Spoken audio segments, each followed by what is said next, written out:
everybody, Janice here from Caribbean Garden Life. In a previous video I did the unboxing of my seed trays and containers from Bootstrap Farmer, and I did say I need to make something to hold them in. Now I can't get hold of metal shells and stuff. Well, I could, but I have to import them. It'll take me a bit more time and it'll also be a bit more costly.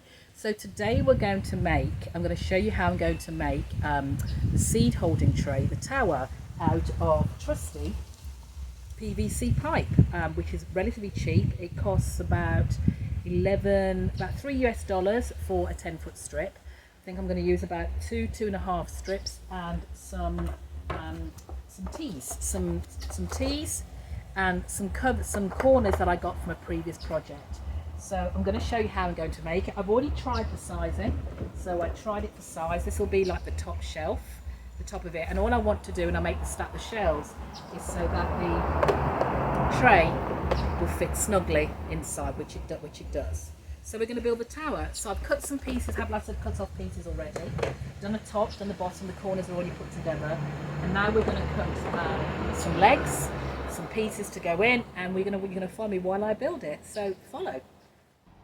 Now I kept the measurements very simple. It was 10 inches depth, 20 inches wide and about 9 inches in height for the legs, just so I had enough space to accommodate growth in the seed trays once the plants start growing. So nothing too onerous, but you can actually change those measurements to whatever you want them to be, whatever suits your arrangements. But that worked for me, and I can reach all 4 shelves that'll be part of the build.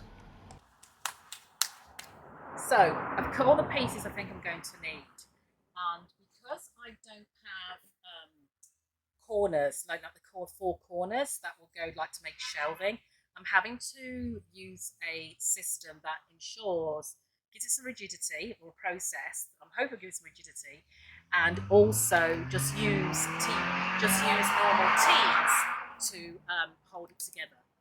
Now this is the bottom. I already constructed the base. This is the base, and what I found when you're doing this is making sure you've really squeezed them together to make sure they fit really, really snugly. And if you don't have the strength to do it, then ask somebody who's a bit stronger than you to do it. So this will be the bottom, and we're going to construct the shelving, and you'll see I'll be checking it along the way to make sure the trays will fit snugly. So let's start constructing. Now the good thing about this is I can probably construct most of it sitting down, and I have various pieces. As I said, this is the base, and I have made the legs, which are about 9 inches each. Because remember, I get a bit of height from the tees. These are crossbars, 20 inches. I measured the base of the tray to make sure it would fit in snugly, and these are other crossbars to go at the other end, and I've just forgotten the teeth, so just hang on a second. So, and I've also got a hammer that will help me just tap the pipe in a little bit more. So let's start construction. Let's start with some legs.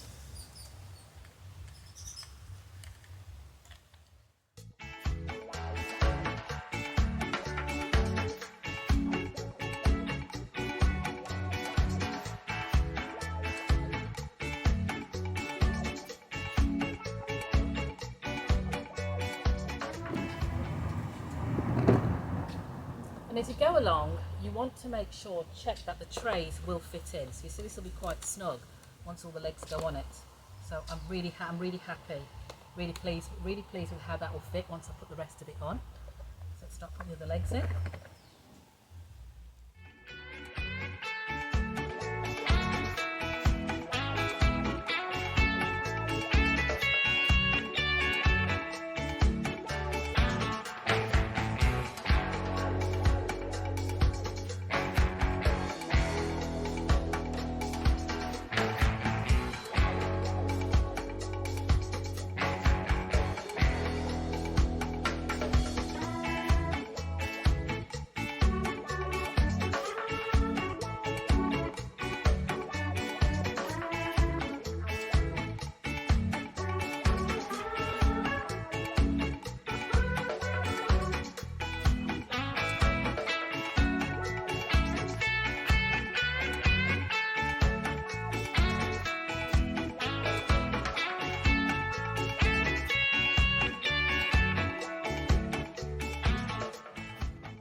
So that's all the legs and stuff put in. As you can see, I did a crisscross pattern.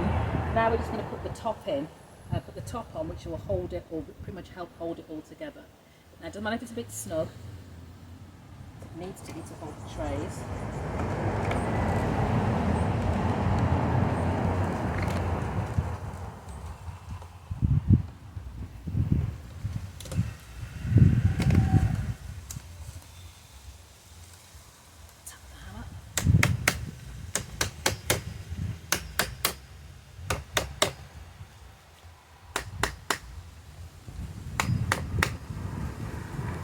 To give it a tap all the way around, all the joints, an extra tap, just to make sure everything is in snug.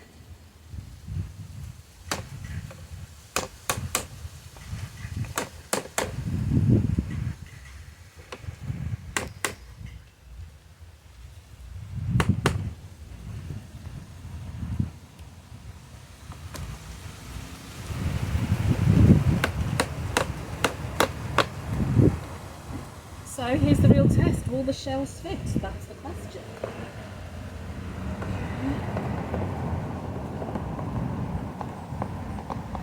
Yeah.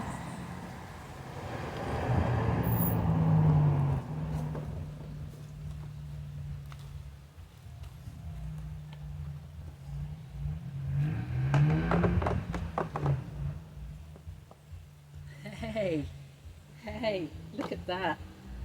Now I think I've still got a little bit of adjustment to make on one of the shelves down here, and I suppose the real test will come and put a bit of weight in it. But as you can see, the shelves are in. The trays are in. Trays are in. So what's going to happen now is that I will get my seedling holders and put them on top, and there you go. That is a very simple. All you need is a hacksaw or a hammer and a a little bit of patience and some T fittings, some plumbing fittings from the local plumbing hardware store, and you have a seedling tray, and it's pretty sturdy. And if you really want to make it really sturdy, I haven't glued it together, but you can actually just put some glue, some glue around it, just to make it sturdy. I just want to be able to take it apart because I'm liable to change my mind about what I want to do with things, so I haven't glued it together. It's pretty sturdy still, but it doesn't hurt to glue it together, so you know it's going to be more permanent, right? And look, the trays aren't moving out. So that's it. My bootstrap, my seedling tray for my trolley or my shelving for my bootstrap farmer seedling trays.